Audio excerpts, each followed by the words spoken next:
This is another falsehood.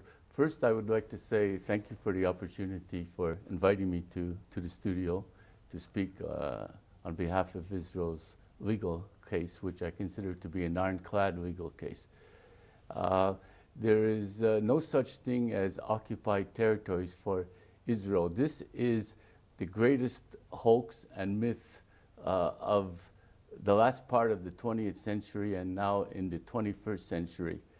The territories which are described as occupied were part and parcel of the Jewish national home that was allotted to the Jewish people in 1920 in a boundary agreement that France and Great Britain concluded on December 23, 1920. And Judea, Samaria, and Gaza were included in the territory of Palestine, which was synonymous with the Jewish national home. Therefore, any area of the Jewish national home is Jewish designated land. It is not Arab land. It is not occupied land. What does occupied mean? It means that it belongs to a foreign sovereign. And under the Fourth Geneva Convention, there was no foreign sovereign.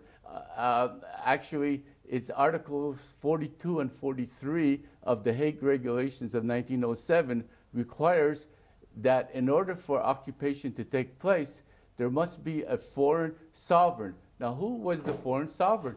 Jordan was not a legitimate foreign sovereign. No one recognized their sovereignty over Judea, Samaria, and eastern Jerusalem, except Pakistan and partly Great Britain.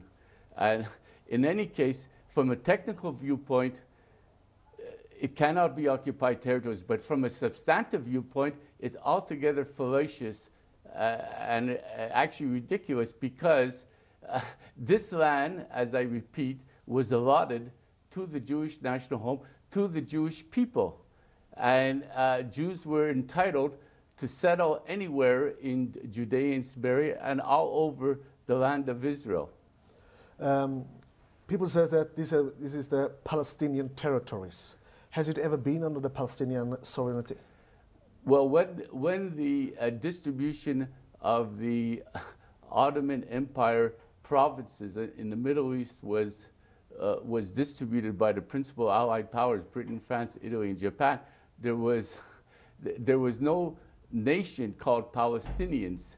So it's complete falsification of what took place.